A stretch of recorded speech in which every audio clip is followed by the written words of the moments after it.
이장호 감독이 감독을 했었고 최인호 씨가 작품을 썼던 그 작품의 주제곡을 제가 불렀던 바로 이 노래.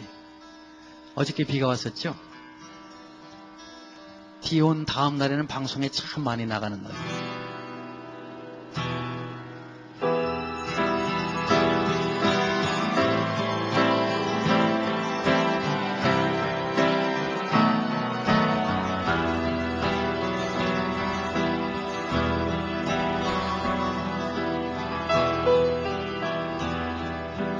어제는 비가 내렸네.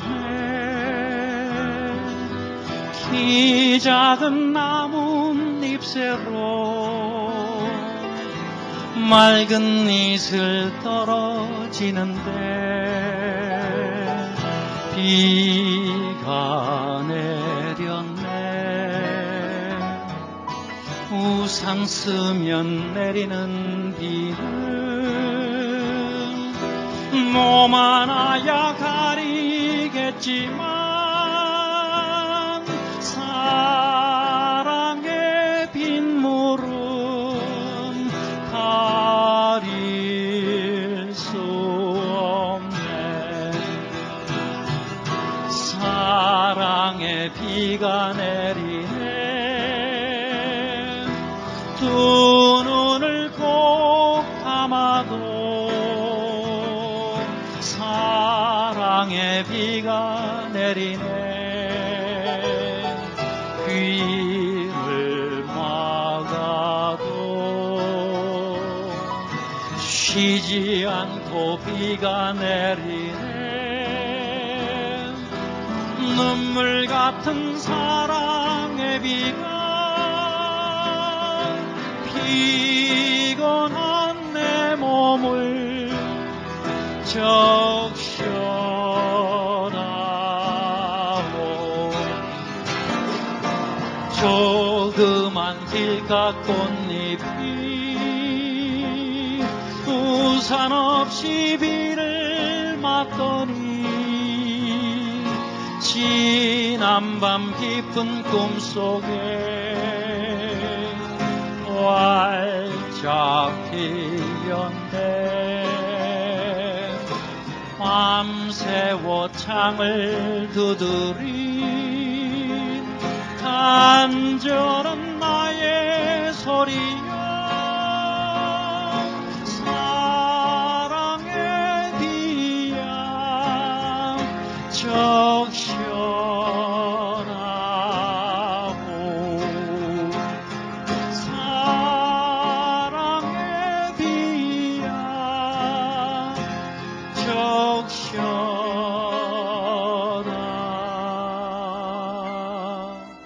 적셔나오.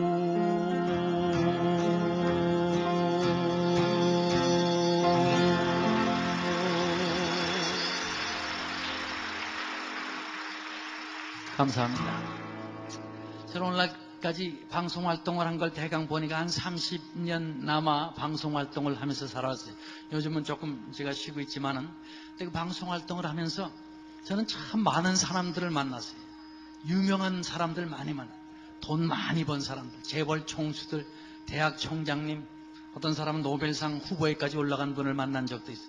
어떤 분은 참 탁월한 그런 예술가들을 만난 적도 있어요. 오늘 어린이들, 청소년들이 많이 왔는데 이랬을 것 같아요. 물론 청소년 가운데 나를 알아보는 아이들도 있지만은 아마 엄마들이 이렇게 해서 데려왔을 것 같아요. 너 그 사람 얼마나 유명했는 줄 알아? 옛날에 김건모, H.O.T. 너 대할 바 없어. 엄마가 옛날에 무척 좋아했던 사람. 그래서 어떤 사람인가 궁금해서 따라온 청소년들 많은 것. 나를 잘 모를 거예요. 근데 여러분, 청소년 여러분들, 여러분하고 내가 얼마나 가까운 사이였는지 이제 내가 확인을 시켜줄게요. 아, 저 사람이었구나. 그럴 사건이 하나 있어요. 저는요, 소풍 가는 날이 싫었어요. 국민학교 2학년 때 저는 KBS 어린이 노래자랑 누가 잘하나에 나갔다가 너무나 긴장해서 가사를 바꿔 부르는 바람에 저는 불합격 차인벨 소리 땡 하는 소리를 듣고 1차 예선도 통과 못하고 계단 4칸을 걸어 나왔던 사람. 그때 부른 노래가 이런 노래죠. 조그만 주먹이라 너희들은 흉보지만 이래봬도 어림없다. 단단하다 든든하다 이런 국민학교 2학년 때 교과서에 나온 노래. 이걸 가서 딱 지정곡에서 뽑았는데 이걸 부르다가 너무나 긴장해가지고 단단하다 든든하다를 든든하다 단단하다 이렇게 바꿔 불렀어요. 애들이 박수를 치다 말고 멈추더라고. 가사가 틀렸잖아. 심사위원 선생님이 딩동댕 하다 마지막을 안 때리고 있어요. 가사가 틀렸습니다. 아주 분위기가 어색해졌어요. 그때 사회를 본 아나운서가 강영숙 아나운서라고 있어요. 그분이 내 편을 드느라고 어린이 여러분들, 우리 윤영주 어린이가 가사는 조금 바꿔 불렀지만 그래도 음정하고 박자를 잘 맞춰서 우리 맞는 걸로 해드릴까요? 그랬어요. 다른 때 같으면 네 그러면 끝났을 텐데 그날 애들이 공개월이 된 350명의 애들이 일어나더니 다 같이 안 돼요 안 돼요 안 돼요. 가사를 바꿔 불려서 그 아이들의 그 결정을 기다리고 있는 초등학교 2학년생의 모습을 생각해 보셨어요? 저는 그 계단 4칸을 걸어 내려오는 게 수십 미터를 가는 것 같더라고요. 저는 그 다음부터 저는 그날처럼 사람을 동시에 한꺼번에 미워해 본 일이 없어요. 그 다음에 사람만 보면 겁이 나고 무서워지기 시작했어요. 그래서 제가 싫어하는 날이 소풍 가는 날이에요. 왜요? 우리 또래는 소풍 가는 날을 얼마나 좋아했어요? 왜 좋아하는 줄 아세요? 먹는 것 때문에. 다른 형제 간섭 안 받고 유일하게 자기 먹을 거 챙겨간 날이 소풍 가는 날이었어요. 요즘 김밥 파는 집 저기 가면 많이 팔죠? 그때는 김밥 1년에 2번 먹어봤어요. 소풍 가는 날하고 운동의 날하고. 근데 점심 먹은 다음에 오락 시간에 내가 혹시 술래라도 걸려서 노래하게 될까봐 그게 겁이 나가지고 숲에 1시간 반 동안 숨어 있었어요. 오락 시간 끝날 때까지. 제가 열린 음악회란 프로를 만든 사람이, 제가 초대 MC, 청소년 음악회를 만든 사람이, SBS의 음악세상이라는 프로를 만든 사람이, 그런 프로가 바깥으로 나가면 몇 명이 와요? 보통 5만 명 와요. 많을 땐 10만 명이 와요. 14대의 카메라가 나를 비춰요. 헬리콥터에서 찍을 때가 있어요. 30년 동안 텔레비전 카메라 앞에 섰지만 지금도 서면 떨리는 게 TV 카메라예요. 집에서 텔레비전을 보고 있는 사람이 뭐 150만 명이래요. 그 앞에 서서 말하고 있는, 노래하는 나의 어린 날 모습이 숲에 숨어 있었던 소년이었다. 즉 그렇게 자랐어요. 고등학생이 됐는데 어머니가 자꾸 교회 가서 봉사해야지. 뭘 봉사하지요? 성가대 들어가라. 제가 다닌 게 이제 동대문에 있는 동신교회였어요. 거기 고등부 성가대 들어갔는데 지휘자 선생님 맨 끝에다 앉혀놨어요. 일어나면 사람들이 다 나만 보는 것 같아. 근데 여러분, 내가 찬양을 부르는 가운데 찬양은 나에게 이상한 힘을 줬어요. 그것은 내 마음의 두려움을 몰아내기 시작했어요. 찬양은 내게 용기를 줬어요. 담대함을 줬어요. 찬양은 내가 찬양을 부르는 가운데 내 마음 가운데 할 수 없는 평안을 줬어요. 찬양은 내 성격을 고쳐놓기 시작했어요. 그래서 지금도 내 성격을 고쳐놨던, 저는 찬양 때문에 바뀌어진 사람이에요.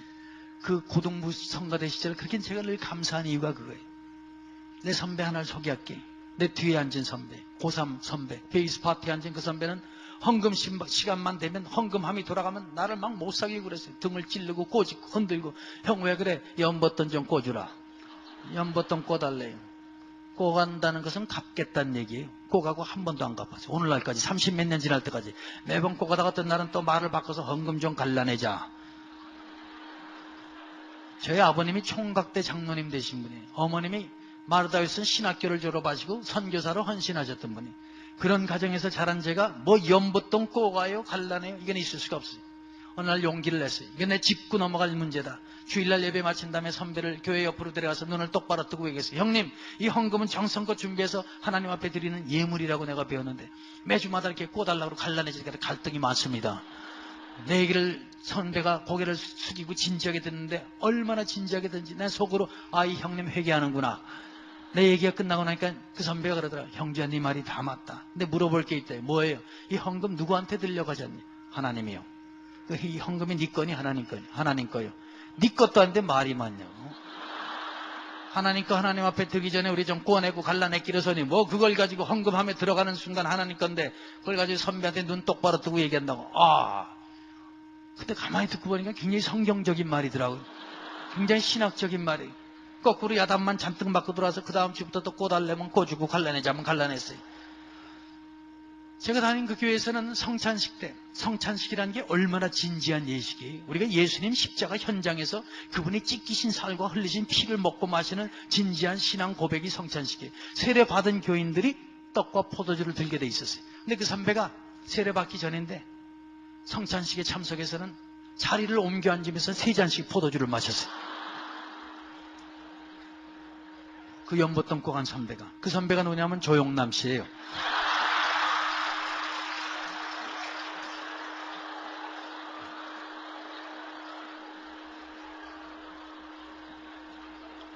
조영남 씨하고 저하고는 같은 교회 마당에서 자랐어요.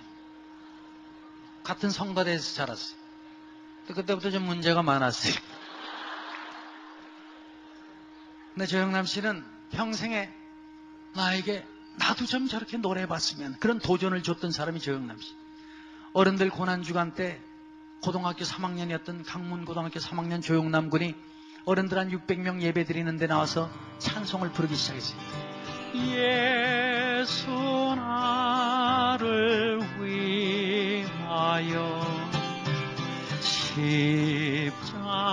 십자가를 질 때 세상 죄를 지시고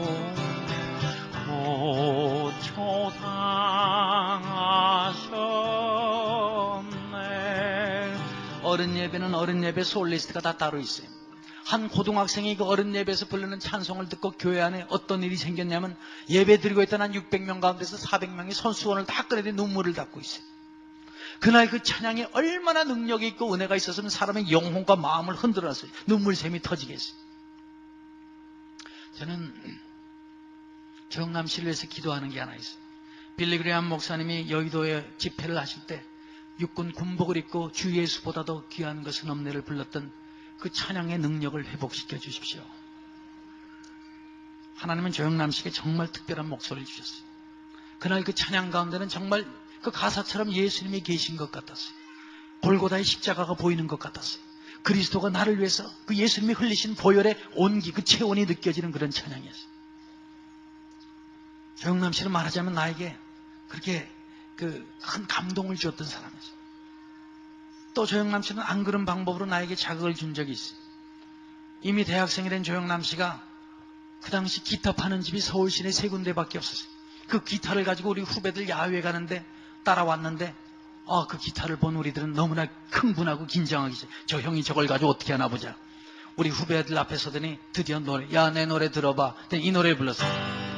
When I was a little bitty baby mama who'd rock me in the cradle and then more cotton fields back home. When I was a little bitty baby mama who'd rock me in the cradle and then more cotton fields back home. 이 카튼 필즈라는 노래인데요. 이 노래를 부른 조영남 씨는 무슨 딴 차원에서 온 사람 같았어요. 딴 세상에서 온 사람, 이 세상 사람 같지 않아요. 야, 사람이 그렇게 멋있고 근사하고 그렇게 매력적일 수가 없더라고요. 조영남 씨께 그 근사한 사람은 아니잖아요. 종일 뒤따라다니까. 왜요? 기타 한번 만져보려고. 언제 기타를 내려놓나. 기타를 내려놨어요. 건들렸더니 건들지 마. 형 한 번만 만져보게. 안 돼. 형 가만히 안고 있을게. 안 돼. 왜 안 돼? 가만히 안고 있네. 음이 변한대. 아니 안고 있는데 음이 왜 변해요? 못 만지게 하려고. 그날 식사하는 조영남 씨 옆에서 밥을 굶어가면서 칠 줄도 모르는 기타 안고 있었어요. 조금 소리를 내봤다고 살살 쳐. 알았어. 총일 구박받다 헤어질 때 형, 기타 형처럼 배우려고 하면 얼마나 배우면 돼? 후배가 그렇게 물어보면 대강 가르쳐주면 되잖아요. 학원에 나가라. 응? 교본 사다 놓고 배워라. 되게 그게 선배 아니에요? 근데 뭐라는 줄 아세요? 그런 거 물어보는 놈 치고 제대로 배운 놈 한 놈도 못 봤다 그래요. 제가 그때 상처를 받았어요. 그래? 두고 봐라. 나도 대학교 가면 배운다. 제가 고등학교 졸업할 때까지 영어 팝송을 200곡을 외우고 있었거든요. 얼마나 영어 팝송을 좋아했는지요. 대학교 입학시험 문제, 영어 문제에 내가 좋아하는 팝송 가사가 5점짜리 괄호넣기 수거 문제로 다 났더라고요. 전 연세대학교 의과대학을 들어갔어요. 아버지한테 달려가. 아버지 저 합격했어. 수고했다. 아버지 부탁이 하나 있는데요. 뭐냐? 아버지 기타 하나 사주세요. 아버지가 대답을 안 하고 가만히 계실 때 한참 있다 하신다는 말씀이 우리 가문에 그런 풍각쟁이는 없다 그러죠.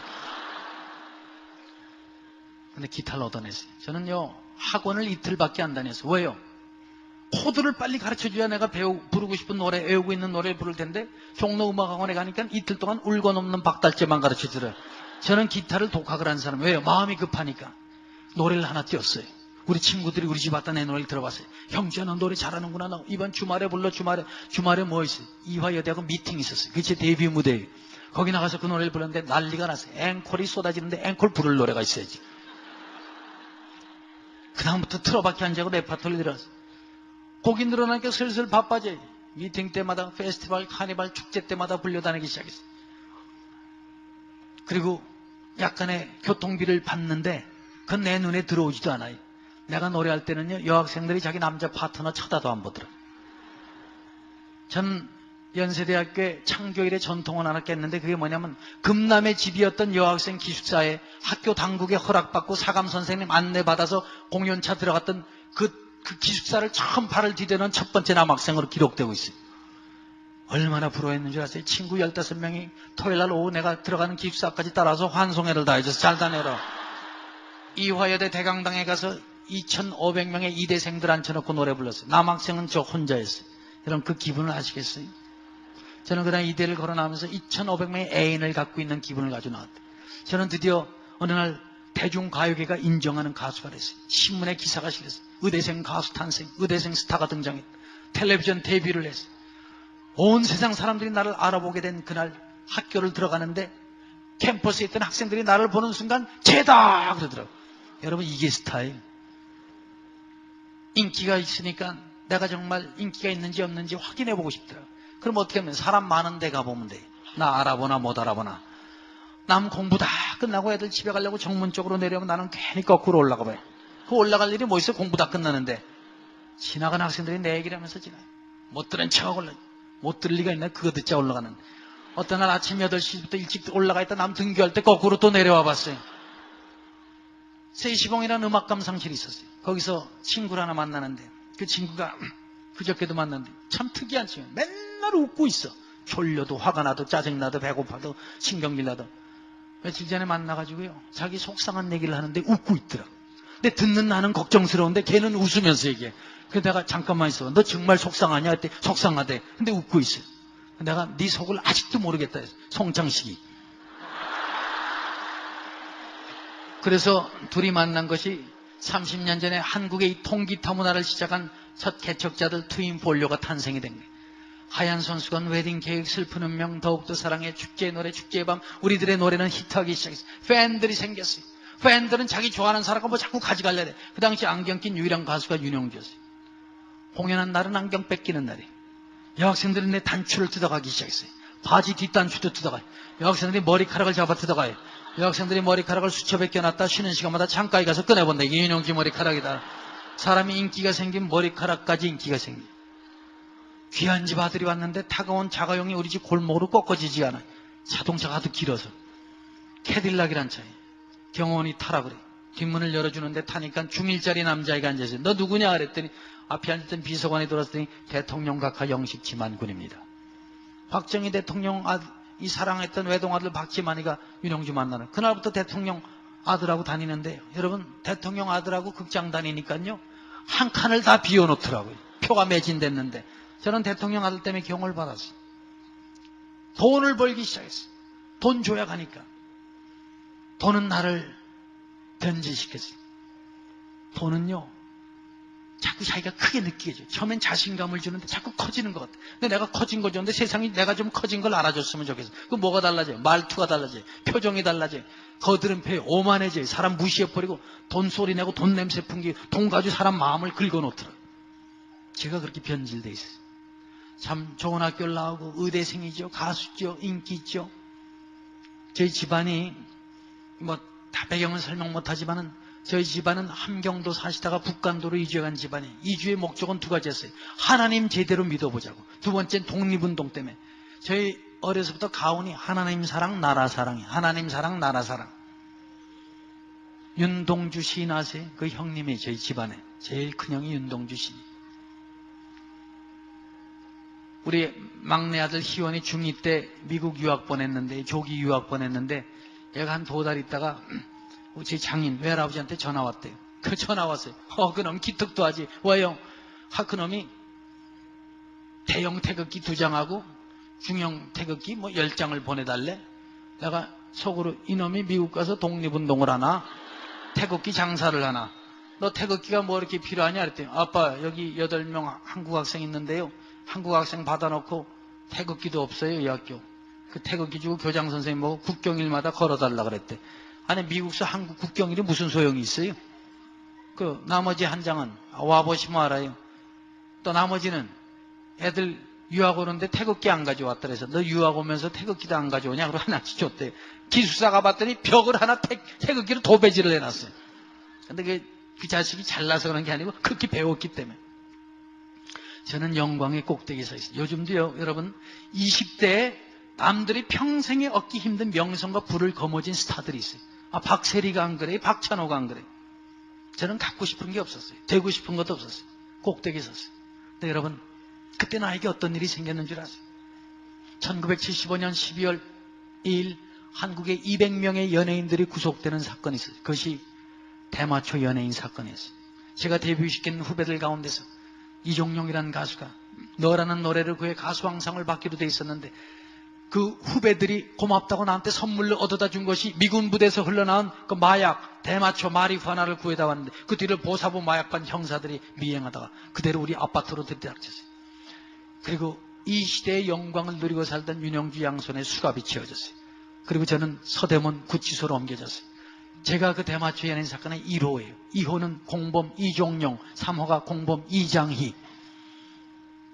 서대문 구치소 그 조그만 감방은 7명의 죄수들과 같이 먹고 자야 되는데 그 사람들은 나하고 교제할 사람들이 아니었어요. 난 그런 사람들 만나고 살아온 사람이에요. 거기서 주는 밥은 내가 먹어야 될 밥이 아니었어요. 입으라고 주는 옷은 내가 입어야 될 옷이 아니었어요. 덮으라고 주는 그 냄새나는 더러운 이불은 내가 덮어야 될 이불이 아니었어요.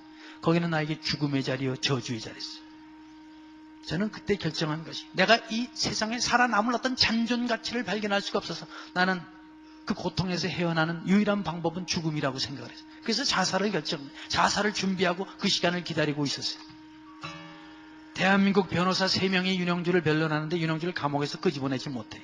여러분, 하나님이 하신 일은 1000명의 변호사도 바꾸지 못한다는 것을 꼭 기억하시기 바라요.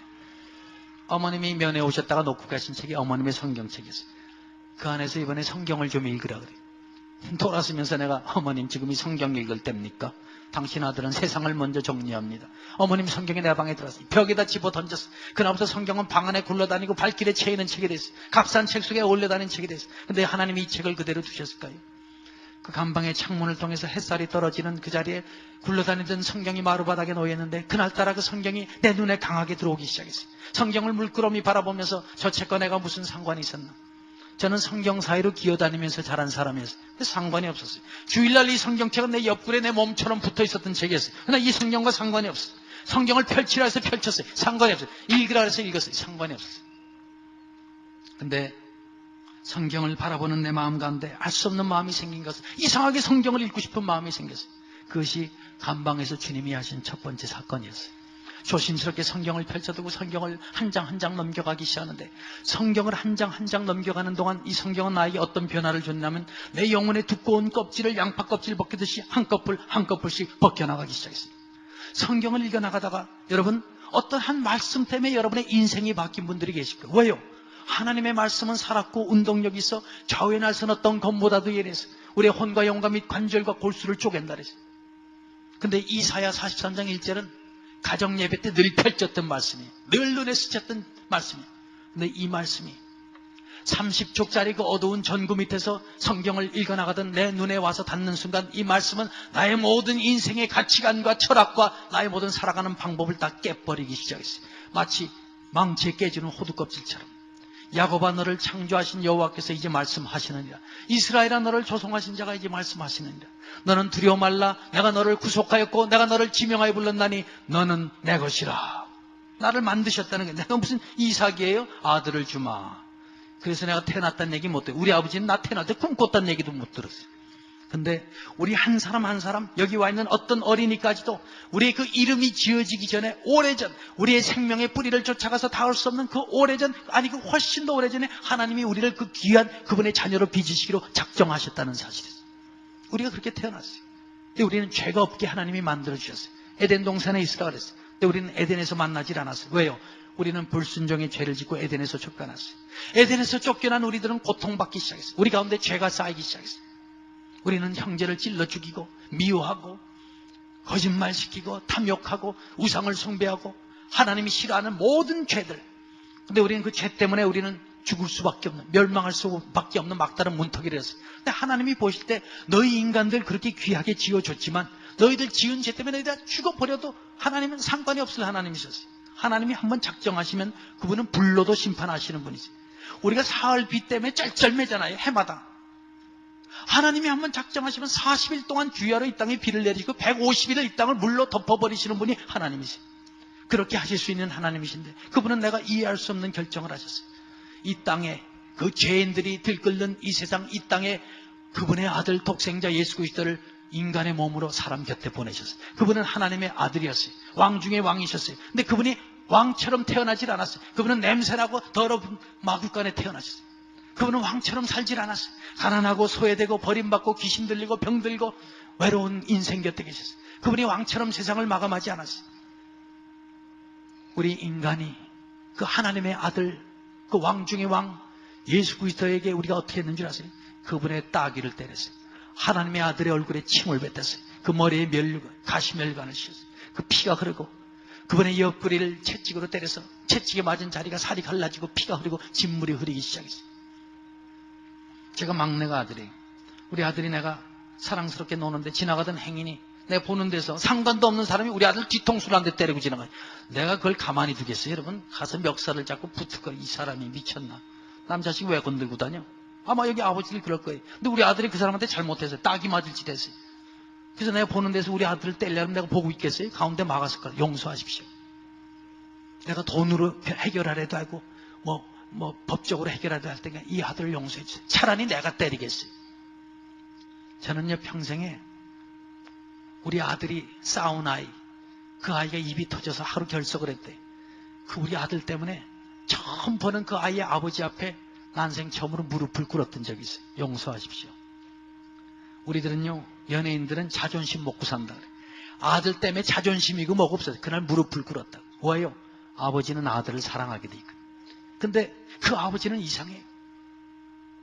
그 아들이 죄가 없는 걸 알았어요. 근데 죄 없는 자기 아들에게 인간의 모든 더러운 죄를 다 담당시키시고 죄의 삭은 사망이었어요. 그래서 어떻게 됐던가요? 그 못이 그분의 살을 찢고 들어갔어요. 혈관을 다 찢어버리고 뼈를 으깨버리고 뚫고 나가서 그 양팔이 십자가에 걸렸어요. 세 번째 못은 그분의 발등을 뚫고 지나가기 시작했어요. 로마 병정의 창이 그 옆구리를 찢고 들어가서 그 옆구리에 찢어진 그 창자에서 거기서 피와 물이 흐르기 시작했어요. 아들이 너무나 고통스러워서 아버지를 찾았어요. 만약에 오늘 우리 아이가 열이 39도라면 우리는 밤새워 그 아이들을 간병하느라고 우리는 밤을 못 잘 거예요. 여러분 자녀가 신음소리가 나고 지금 바깥에서 놀고 있는 여러분 자식 우는 소리는 지금 듣는 순간 지 자식 소리인지 아닌지 아는 것이 부모예요. 왜요? 우리 부모들은 자식의 그 비명소리와 신음소리를 우리는 다 분간하게 돼 있다. 근데 그 아들이 십자가에서 아버지를 찾았어요. 나의 하나님, 나의 하나님, 어찌하여 나를 버리셨나이까. 근데 그 아들을 아버지가 바라보면서 아무 대답을 안 했어요. 그 아들의 비명소리를 듣고 찢겨져 죽어가는 현장을 바라보면서 아버지는 얘기를 안 하셨어요. 왜요? 저는 어려서부터 이때 붙었던 한 성경 구절이 있었어요. 그 성경 구절이 제가 읽던 이사야서하고 만나는데 하나님이 세상을 이처럼 사랑하사 독생자를 주셨어요. 저를 믿는 자마다 멸망치 않고 영생을 얻게 하려 하십니다. 우리를 얼마나 사랑하셨으면 자기 아들을 죽여서 그 아들을 믿는 모든 사람들에게 영원히 죽지 않을 영원한 생명을 주시겠다고 하신 아버지의 결정 때문에 그분은 아들을 갈보리에서 죽이셨어요. 저는 어려서부터 예수 사랑하시면 예수 믿는 것은 예수란 이름이 제 입에 늘 붙어 있었어요. 근데 그 예수 그분이 나에게 실제적인 한 존재로 느껴지기 시작한 것은 그 이사야 43장에 있는 한 말씀이었어요. 너는 두려워 말라. 내가 너를 구속하였고 너를 구하기 위해서 값을 치러주셨다는 이 구속이라는 단어였어요. 내가 너를 구속하였고 너를 지명하여 불렀나니 너는 내 것이라. 너는 내 것이라.